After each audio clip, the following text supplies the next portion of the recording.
you telling us how are you doing there Terus doakan janji Tuhan pada Israel. in Gaza? Well, How are our soldiers doing in Gaza? yes, so definitely shalom to members of Knesset, to rabbis, honorable delegates, friends from around the world. Thank you for your prayers. If not now, to pray when.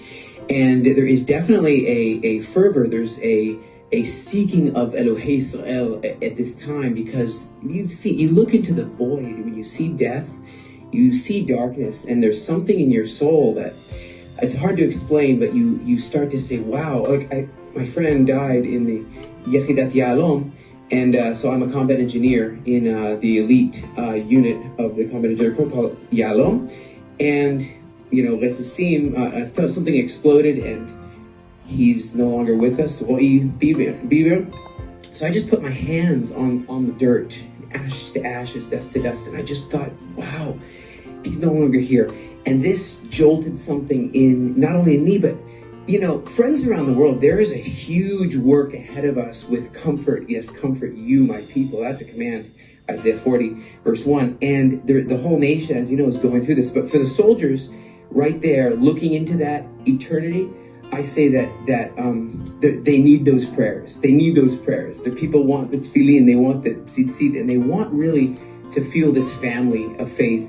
And I just want to say this: as the Amalekites attacked, unprovoked, they are judged by God in the same way. The judgment of God is righteous. That's just the judgment of God is righteous. God is love, we know, but he's also righteous. And if we won't stand up, we love our enemies, yes, but we have to stand up and defend the defenseless.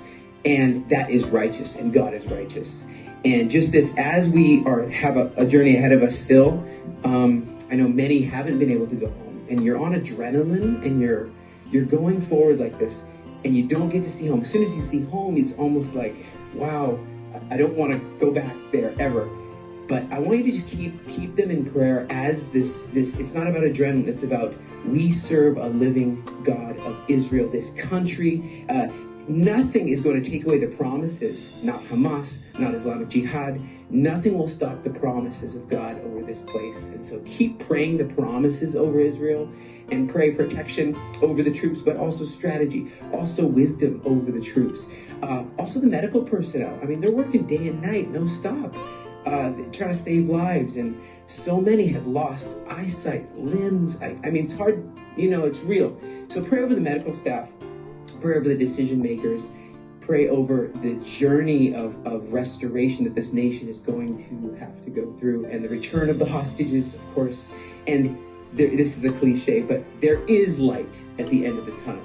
There is. And to the hostages, I just pray, we just ask for the light in the eyes of these hostages not to go out. And yes, there have been stars that have supernovaed, but their light continues, meaning these soldiers that have died, and their light continues. But we just pray over these hostages that the light, the hope, will remain in their eyes, and the hope, the tikva, shall remain over this country and its future. And the friends who stand and choose life and choose light over darkness, choose good over evil, choose truth, and truth will set you free. Thank you so much, Chaim. I'm just so touched by the fact that you're here and that you're sharing. I mean, coming out of these fierce battles and having the bullets whistle around you, and now you're standing here with us and encouraging us to pray. I think it's so important for all of us and all of you, our friends out there, to pray for our courageous soldiers, to stand in prayer with them, because they are doing their job, and you will do your job. I mean, there was a Bible school during the Second World War, Reese Howells, and these people prayed during all of these battles, Dunkirk, evacuation, all the big battles that the United Kingdom had to go through, facing this murderous Nazi regime in Germany at that time. And they also prayed all the way to the rebirth of the state of Israel.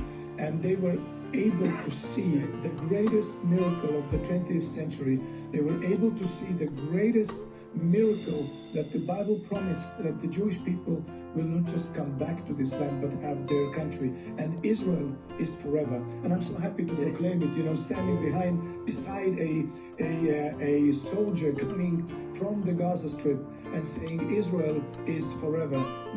Sun and moon and stars in heaven will lose its power, but Israel will remain a nation before God. Yes, one last thought. Daniel, when he faced a spiritual battle, Daniel in the Bible, he knew what to do. Esther, she faced a spiritual battle. She knew what to do. Do you know what to do? And the question is answered by a very simple answer. Prayer is the most potent weapon. Kembalikan para sandera segera tanpa syarat. Salam damai dari Fakta Israel.